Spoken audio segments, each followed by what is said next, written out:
एक जादुई जंगल में जहां दरख्त राज की सरगोशियां करते थे और फूल रंगों की एक सफ में खुलते थे, फेलिक्स नामी एक चालाक लूमड़ी और सकीला नाम का एक खूबसूरत सारस रहता था। वो अच्छे दोस्त थे जो अपनी मुश्तरका मुहिम जोई और चंचल मजाक के लिए मशहूर थे। एक दिन फेलिक्स ने सकीला को रात के खाने पर अपने घर मदऊ करने का फैसला किया। उसने एक खूबसूरत तहरीरी दावतनामा तैयार किया और इसे शरारती मुस्कुराहट के साथ सकीला के हवाले किया। सकीला एक खुशगवार शाम के इम्कान से पुरजोश खुशी से कबूल कर ली। दिन आ पहुंचा और सकीला ने फेलिक्स के मांद का रास्ता बनाया। जैसे ही वो अंदर दाखिल हुई, वो लजीज खानों की एक तरतीब के साथ रखी शाहाना मेज पर हैरान रह गई। फेलिक्स, जो अपने चालाक तरीकों के लिए मशहूर था, ने एक दावत तैयार की थी जो उसके अपने ज़ौक़ के मुताबिक थी। सकीला की मायूसी के लिए खाना फ्लैट प्लेटों पर पेश किया गया, जिससे इसके लिए अपनी लंबी चूंच के साथ खाना मुश्किल हो गया। ताहम फेलिक्स ने बगैर किसी मुश्किल के अपने खाने का लुत्फ उठाया। सकीला शाइस्ता होने के नाते अजीब व गरीब सूरत हाल के बावजूद रात के खाने से लुत्फ अंदोज होने की पूरी कोशिश की। फेलिक्स सकीला की जिदोजहद का मुशाहिदा करते हुए हंसने के अलावा मदद नहीं कर सका। इसके शरारती पहलू ने इस मुश्किल में तफरी पाया। इस तकलीफ से गाफिल जो उसके दोस्त का सबब बनी, अजीब व गरीब रात के खाने से बेपरवाह सकीला ने एक मेहरबान मुस्कुराहट के साथ अगले हफ्ते फेलिक्स को अपने घर रात के खाने पर मदऊ किया। फेलिक्स जोश में था और हमेशा एक मुहिम जोई के लिए तैयार था।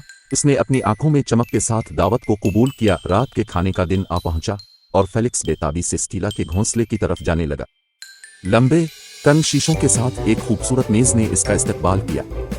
लजीज खानों की महक फिजा में भर गई। फेलिक्स की हैरत में खाना लंबे तंग शीशों में पेश किया गया, जिसकी वजह से इसके लिए अपनी थुथनी से रसाई नामुमकिन हो गई।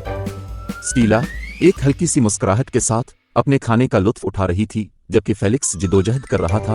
अपनी आंखों में मेहरबानी के साथ सकीला ने फेलिक्स के साथ एक कीमती सबक शेयर किया। उसने वजाहत की कि दोस्ती में इंसाफ का मतलब एक दूसरे की जरूरियात पर गौर करना और इस बात को यकीनी बनाना है कि दोनों फरीक एक साथ वक्त गुजार सकेंगे। एहसास फेलिक्स पर आ गया और उसने अपने पिछले डिनर के दौरान सकीला की जरूरियात पर गौर न करने पर जुर्म का एहसास किया।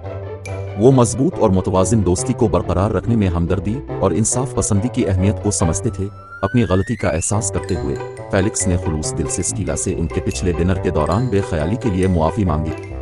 सकीला एक मेहरबान दोस्त होने के नाते जो वो थी, उसने गर्मजोशी और समझबूझ के साथ माजरत कबूल की। अपनी दोस्ती को तकवीत देने के लिए फेलिक्स और सकीला ने एक ऐसा खाना बांटने का फैसला किया जिसमें इन दोनों की जरूरियात पूरी हों। मेज को फ्लैट और लंबे प्लेटों के इम्तिजाज के साथ तरतीब दिया गया था, जिससे दोनों दोस्त आराम से रात के खाने से लुत्फ अंदोज हो सकते थे। जैसे ही फेलिक्स और सकीला ने खाना बांट लिया जो उनकी दोनों तरजीहात को पूरा करता था, उनकी हंसी जादू के जंगल में गूंज उठी।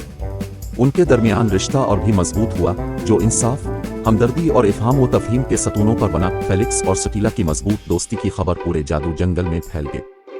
वुडलैंड की मखलूक़ात सीखे गए सबक और लूमड़ी और सारस के दरमियान हम आहंगी का जश्न मनाने के लिए जमा हुई। कहानी का अखलाक वाज़े है, सच्ची दोस्ती इंसाफ और फहम पर इस्तवार होती है। फेलिक्स, सकीला और जंगल की मखलूक़ात ने मुतवाज़िन और खुशगवार दोस्ती को यकीनी बनाने के लिए एक दूसरे की ज़रूरियात पर गौर करने की अहमियत के बारे में एक पैगाम शेयर किया। आखिर में फेलिक्स और सकीला जादूगर जंगल की खूबसूरती में घिरे हुए पुरअमन गुरूब आफताब का लुत्फ उठाया। उनकी दोस्ती, जो अब पहले से ज्यादा मजबूत है, जादुई जंगल में मौजूद तमाम मखलूक़ात के लिए एक रोशन मिसाल के तौर पर काम करती है।